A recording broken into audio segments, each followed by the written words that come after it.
श्री स्वामी समर्थ. स्वागत आहे तुमचं आपल्या चॅनलवर. आज आपण पाहणार आहोत 12 ऑगस्ट 2026ला आहे दीप अमावस्या, दिव्याची अमावस्या किंवा आषाढ अमावस्या. याबद्दल सविस्तर माहिती आपण आज या व्हिडिओमध्ये पाहणार आहोत. नमस्कार सर्वांना. श्रावण सुरू होण्याआधी येणारा सर्वात पवित्र दिवस कोणता माहीत आहे का?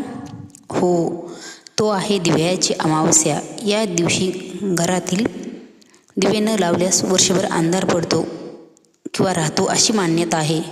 व्हिडिओ शेवटपर्यंत पहा, कारण मी तारीख, पूजाविधी, चमत्कारिक कथा सांगणार आहे.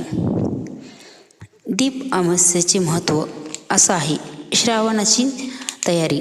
श्रावणात रोज दिवा लावतो, त्याआधी सर्व दिवे शुद्ध करतो. आरोग्य. पावसाळ्यातील ओलावा, किडे घालवण्यासाठी घर स्वच्छ करतो. पितृतर्पण. या दिवशी पितरांना दीपदान केल्याने घरात सुख येते. माता लक्ष्मी. दिवा म्हणजे लक्ष्मी. दिव्यांची पूजा, धनप्राप्ती, घरातील दारिद्र्य येत नाही. या मागील छोटीशी सुंदर कथा ऐकूया. पौराणिक कथा आहे. एक गरीब ब्राह्मण दाम्पत्य होते. त्यांच्याकडे खायला अन्न नव्हते.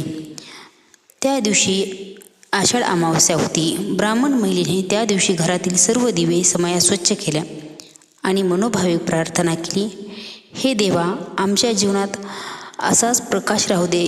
रात्री तिला स्वप्नात माता महालक्ष्मी दिसल्या आणि त्या म्हणाल्या, तू दिव्यांची पूजा केलीस म्हणून आजपासून मी तुझ्यावर प्रसन्न झाले आहे. आजपासून तुझ्या घरात कधीच अंधार पडणार नाही. सर्व दारिद्र्य नष्ट होईल. तुझं घर सुख, समृद्धी, आनंदाने भरभरून जाईल. दुसऱ्या दिवसापासून त्यांचे भाग्य उजळले. तेव्हापासून आपण ही परंपरा पाळतो अशी मान्यता आहे. चला आता आपण पाहूया पूजा कशी करायची. पूजा साहित्य: 5 तुपाचे दिवे, वाती, हळद, कुंकू, अगरबत्ती, फुटाणे, ज्वारीच्या लाह्या काही भागात घेतल्या जातात. सकाळी लवकर उठून घरातील सर्व दिवे समया, निरंजन, लिंबाने किंवा कोणत्याही पावडरने स्वच्छ करून घ्यावे. एक पाट घ्यावा, त्यावर सर्व दिवे एकत्र मांडा. मध्यभागी मोठा दिवा ठेवा.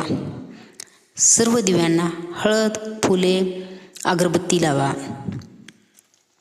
पुढील मंत्र 3 वेळा म्हणा. शुभम करोति कल्याणम, आरोग्य धनसंपदा, शत्रुबुद्धी विनाशाय, दीपज्योती नमस्तुते.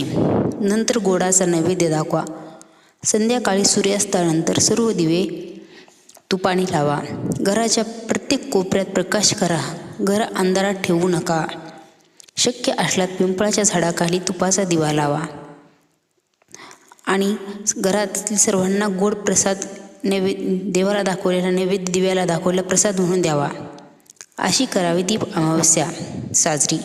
तुम्ही करणार आहात का अमावस्या? तुमच्या घरी किती दिवे लागतात? कमेंट करून सांगा. व्हिडिओ आवडल्यास लाईक करा आणि अशाच वृत्त वैकल्यांच्या माहितीसाठी आपल्या चॅनलला सबस्क्राईब करायला विसरू नका. भेटूया पुढच्या अशाच एका व्हिडिओमध्ये. तोपर्यंत बोला श्री स्वामी समर्थ.